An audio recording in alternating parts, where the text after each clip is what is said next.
Hi, welcome to Behind the Work. I'm Elizabeth Paul, Chief Brand Officer at the Martin Agency, and I have with me Stacey Taffet, Chief Growth Officer from our wonderful partners at Hershey, and we're here to talk about her first year in the job and the work that we've done together so far. So welcome. Thank you. Thrilled to be here. All right, so 1 year ago, you had just started. We had our first meeting in Hershey. Tell me about what attracted you to the company and what the first year has been like.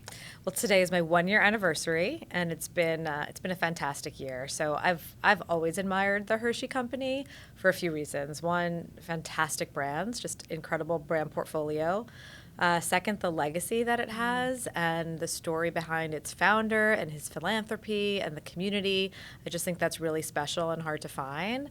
And third, just a history of great business performance. It's a great company that is really well run and has a bright future ahead. So I was thrilled to join. I love that. And you came from Pepsi Frito-Lay, is that Yes. right? So you had also come from a company that had just like a great playbook around CPG. I've been very lucky. And your first big project was Hershey, the name on the door. Kind of how did you choose that and what set that ambition? I mentioned the iconic brands. I mean, none more iconic, in my opinion, than the Hershey's brand. And you don't often get to work on brands that have the emotional resonance and nostalgia, but in a very relevant way that Hershey's does. Every time you reach for a kiss, every time you have s'mores with your family, you're making memories. And I just thought that was a bit of an untapped opportunity. And I walked into the role with really high ambition for what we could do with our brands. And I thought we should start with a really big swing on our big, iconic, name-on-the-door brand. And I'm thrilled to be partners with you. And I think we've had a great year, and we're off to a good start. Yeah, it was a brand with so much like latent iconicity from the design language to your point, like the s'mores and all the kind of cultural reference points. And I have to imagine for your talent brand, it probably, whether or not you work on Hershey or Reese's or Kit Kat, probably everybody like walks a little taller after the Hershey's work this year. Not only the brand marketers, but the entire company and the entire Hershey ecosystem. So, we have the Hershey company, and when the brands are doing exciting things, people feel great about it. But we also have the Milton Hershey School and Hershey Entertainment and Resorts and, all of the people associated with the place that's physically Hershey, and they all walk a little taller when our brands are doing amazing things as well. So it's a big responsibility for us, but it's a privilege to be able to take care of this brand. It's been a privilege to work on and a really fun one.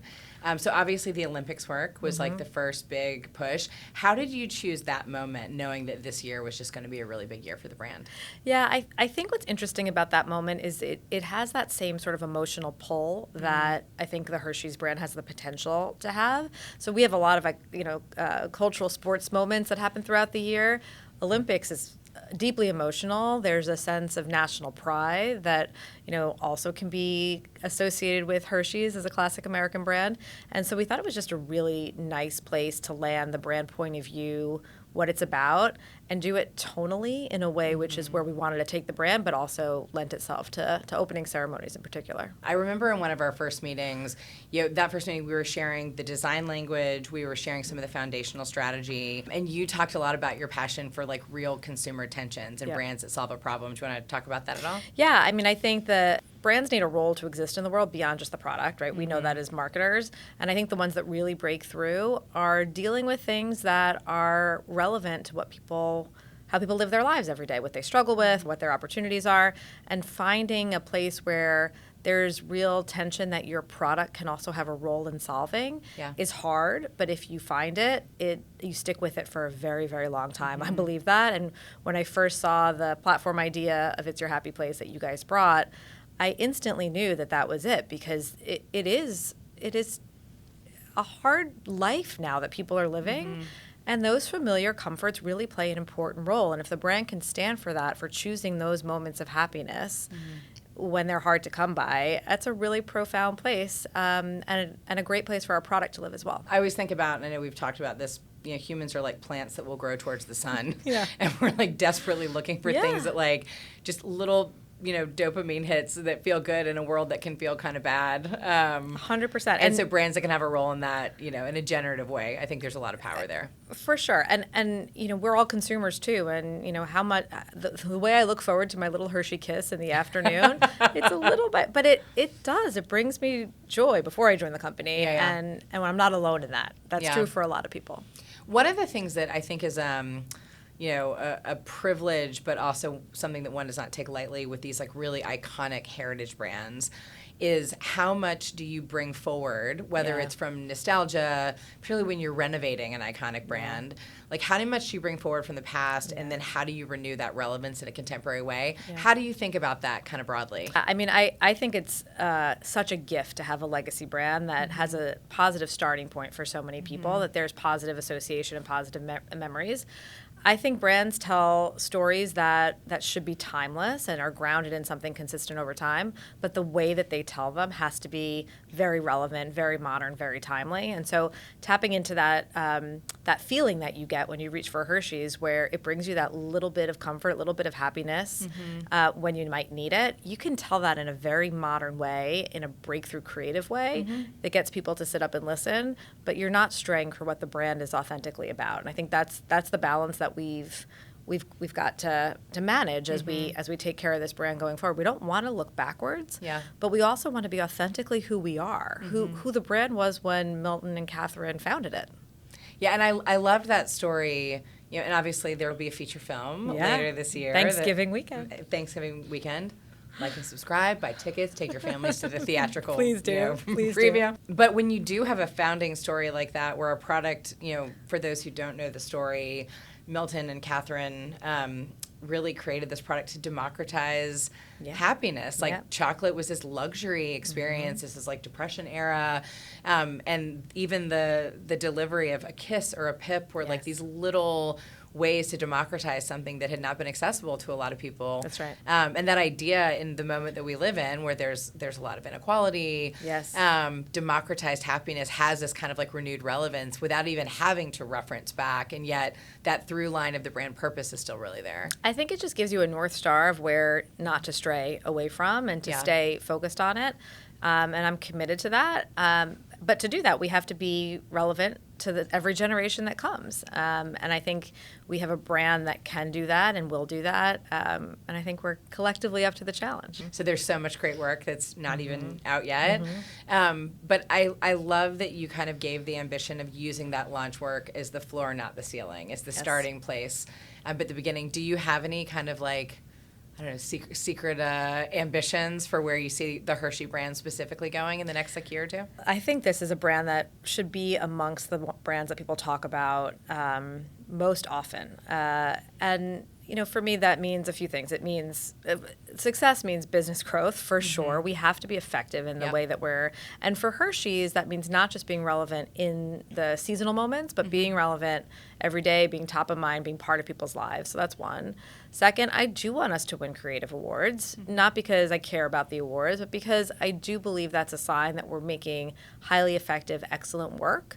And so I think if we are doing that, we know the business will come along and we'll be a brand that's talked about. And I just we should be relevant in culture. We should have all the coolest brands in the world and the best influencers and celebrities knocking down our door. And to some extent, they want to work with us now.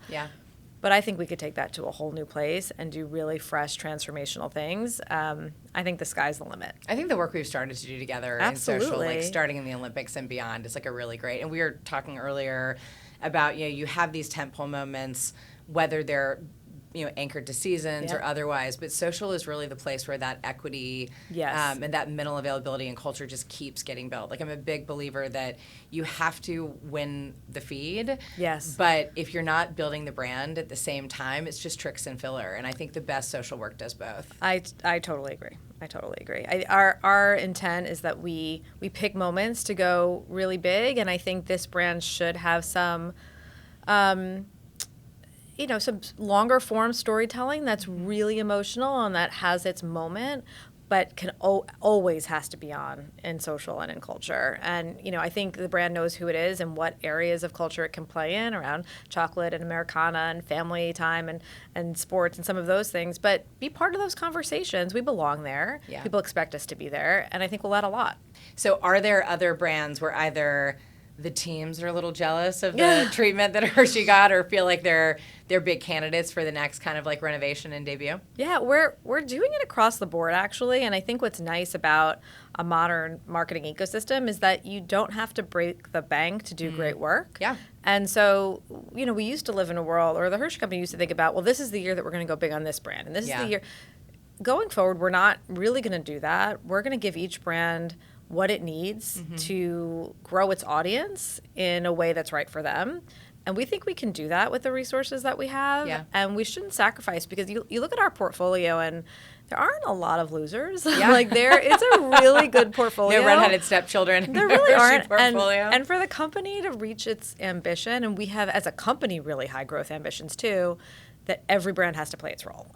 So you're going to see new work from us on Reese's, on Kit Kat, on the salty brands that we have, and I think we're really going to lean in. We're playing to win. And salty is obviously part of your history, and that seems like a big growth opportunity. I mean, you have iconic brands. You Pirates Booty and Dots and Skinny Pop and some other, maybe not as historic in some of those cases, but really beloved. Oh, some of those brands, Dots in particular, is on fire.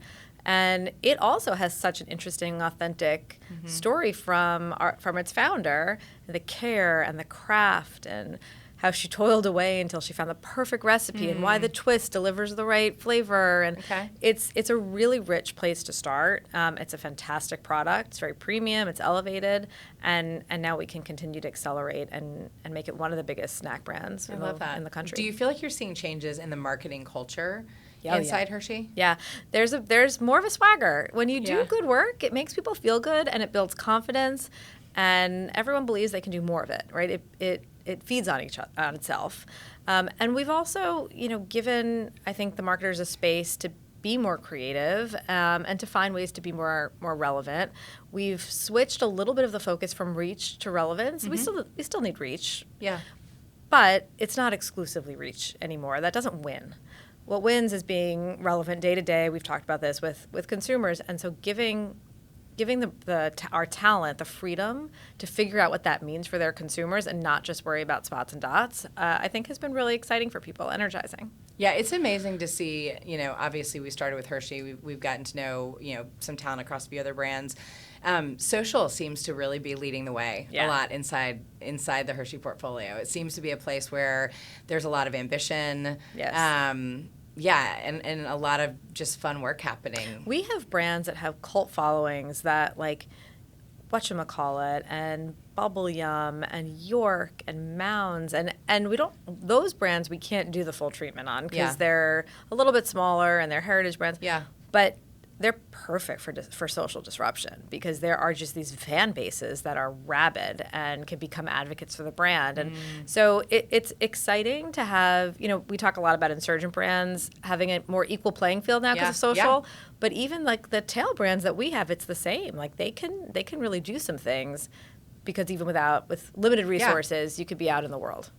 And to some extent, do you feel like social is creating like a test and learn lab that's like feeding across the ecosystem? Absolutely. I mean, we talked a little bit about Kit Kat today, and we've been out there. We have a community manager who's posting every single day on behalf of Kit Kat. Yeah, his social game is on fire. It's on fire. Brad is doing great. But it's not just about getting in the habit. It's partly that, but it's also it's learning. It's insight. So we learn what works, what doesn't work. We look at the comments. And iterating as we go, and then as we have bigger ambition with you're going to see all of that as a rich, I think, treasure trove of insights. Yeah, these are beloved brands. It feels like an honor to get to work on them. Switching gears for a moment, between your time at Hershey, your time at Pepsi, you've worked with a lot of great agencies. Yeah. I'm curious what you look for in an agency partner and what makes for the strongest relationships. Yeah, that's a great question. And I will always ask the same of you, so we could do that now or later. But we do want to be the best client. First of all, I'll start with there because I want the best talent at your agency breaking down doors to work Yeah. on our brands. Yeah. So we will always try to be the best client. I think a great agency partner does a few things. One, is transparent and honest and truthful. And if we can build trust, which we have, we need to have transparent conversations, and you need to call us out when our briefs aren't good, when you're missing information, when we walk away from an idea that you have passion for. So a real honest, transparent dialogue, I think, is the first thing I look for. The second is enthusiasm, passion, ambition. We've been talking about ambition, and I have really high standards, and I want my agency partners to have really high standards and ownership of getting to those places. So, if we can get to a place where we have chemistry and trust, we're having honest conversations, and we both have the same ambition about where we want to take the brands, I think it's going to be a beautiful relationship. Yeah, I agree with that. Yeah. I can definitely testify to that. I love that you asked the question earlier this morning. Is there any work you guys have heart for that's like lying on the on the cutting room floor? And I think particularly at the beginning of a process like Hershey, there's so many ideas that flow out of a good platform that you just can't make them. That's right. All in year one. And we will have made a lot of work together. Yes. This year. But there are some things that were ideas we all had heart for, but there wasn't time or money this year. Right. That I love that the whole team wasn't like, well, let's just move on. And there were new briefs and new ideas we also loved. But I loved that you asked that question. Yeah, I think, and please keep us honest. We also, people come and go off the brands, and sometimes there's not, we lack continuity. Yeah. So we need to you need to help us sometimes. This brief was incomplete, or have you thought about that? And, I think you're going to find that we have really great people who are good partners and just want to do good work, and we're going to figure it out together. Yeah, Hershey is an amazing culture. Like, I don't know to what extent that is, like, known in the marketing world, but you can definitely feel it. Both people we've met across brands, but, like, everybody just so wants to get it right in such a good way. And throughout the last year, we've regularly heard the team comment that are like, they're fun, they're smart, but they're also kind. I think kindness is a really underrated virtue. Totally agree. And I'm a big believer that fear is the death of creativity. Like, all the neuroscience would suggest that when people are afraid, you see fewer possibilities and you start pulling punches. Yep. And I actually think psychological safety makes for better creative work. 100%. I think the culture has helped make that easier. Yeah. I think both within the company and then with our partners, like, you're not going to bring us your best work if you think we're going to fire you every time you, right? But there are some client agency relationships that are like that, and this is a safe space, so you're going to make us uncomfortable, and that's what we want. And I want the team to make me uncomfortable, and I want them to know they're not going to be in trouble if they bring something that doesn't get put forward, as long as they're taking some risks and bringing bold ideas. That's how we're going to get better. Well, I know we've got to actually get back to our ambition session, but thank you for taking the time. My pleasure. And I'm really excited to show the world both the work we've finished and haven't debuted yet, and then also the stuff that's still to come. Same. So thanks. Thanks, Elizabeth.